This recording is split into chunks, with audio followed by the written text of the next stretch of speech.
Welcome, guys, to the Canada preview. We're going to keep this really short because we're recording this at 4:30 p.m. on the Friday. You're not supposed to give that away. No, it's fine. The Baku breakdown's going to be out tomorrow. It's been a big week for both of us, so particularly me. It's just been pretty full on. So that'll be out tomorrow.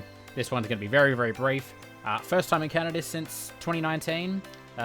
There is potential rain for Saturday, which could make things interesting. It's going to be... We've already seen shots of the track absolutely flooded, I think, on Thursday. So already that's a good case. Very good. Very, very good. I do like wet races at Canada. They always seem... I always go back to that one Jensen Button one.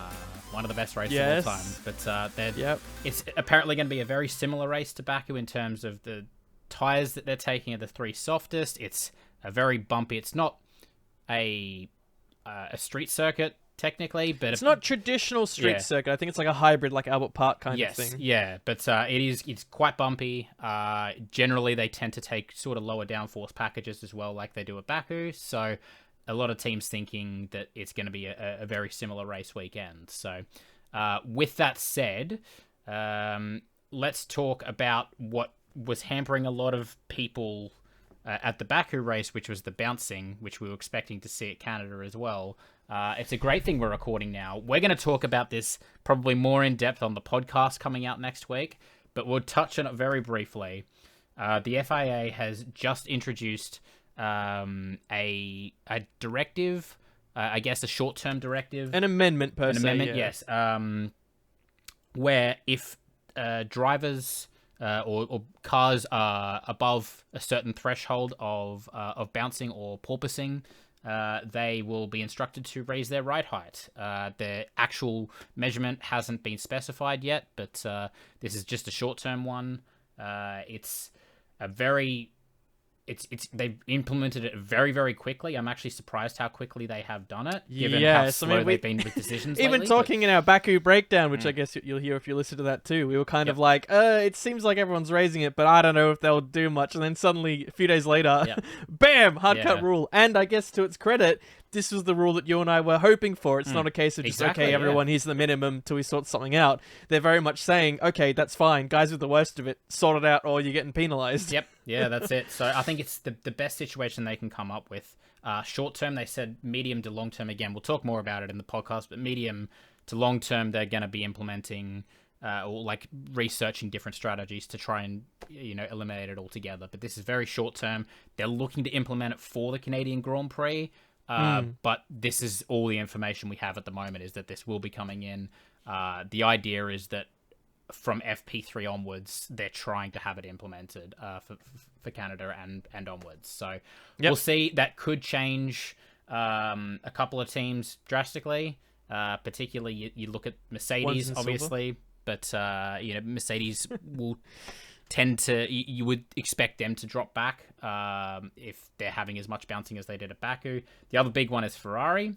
Their porpoising is generally, and their bouncing is generally quite bad. There's a fear that this could derail the championship a bit.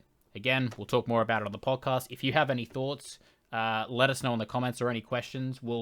I think we're going to go into pretty big depth and pretty big detail, and hopefully a little bit more information will come out as of Canada and how they're going to be implementing and what it's going to do. But we'll talk about it on the podcast. Let us know your thoughts.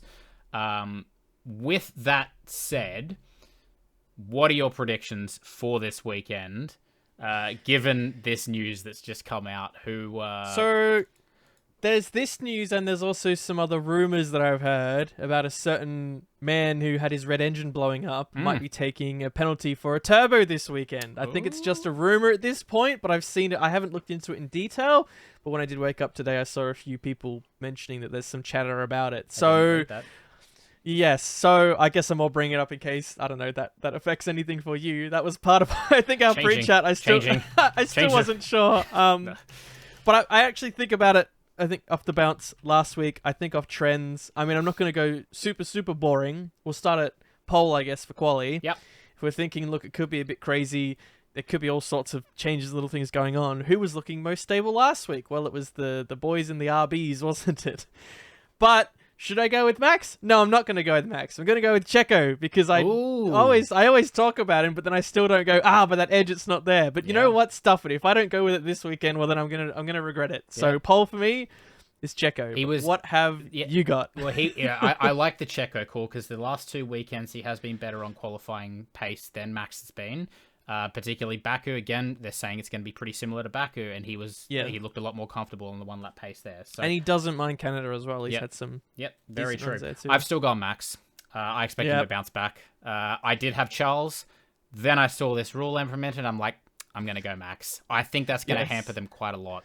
I've gone with Max for the pole. I think he knows where his pace is. I expect him to bounce back, and like I said, I do think it'll be like Max v Checo for pole for this one. So you say bounce back, but they're not allowed to bounce anymore. So he'll. That's funny. No. All right. Well, for the race win, I have also gone with Max. Yes, I've gone with Max. Oh, yeah. Ooh, wow. I couldn't do double. I had to at least change poles, so we had some variance. Yeah. Do we need to go into it? No. Look at Baku and repeat. He's just so strong on that race day. He's strong. The car is strong. When we have some potential variables in the air, potential penalties, you'd argue they're the most solid there of the top 2 teams. 100%. And their closest challenger, Mercedes, is only going to be potentially more further off rather than closer. Yeah. What about Vettel? Outside shot of Vettel? Redemption for the last race in Canada? He's finally going to get his deserved P1. That'd be nice. He'd get eaten up in the race, but it'd be fine. But would he? How good he was at defending Hamilton with that? Yeah, it's true. Unjust penalty. I'm going to say it now. It was unjust the penalty he got. All right. But I'll mention the scores as well. I forgot to mention the current scores for predictions. You got another 2 out of 2 last week, so you've done very, very well for yourself. Current scores, you're sitting at 7. I'm sitting at 5. So, like I said, it's not great. You're technically a 3 from 3 as well. Oh yeah, well I mean, I guess I could say 2 from 3, so I got over 50%. Play along if you want. You're nearly at 50% now. I'm not that, but I wanted to finish with this last question, and this is gonna be a real quick one. Worst performing Canadian at the Canadian Grand Prix? Latifi. Jacques Villeneuve. Thanks for watching, everyone. We'll see you next time. What do you mean, Jacques Villeneuve? Jacques Villeneuve.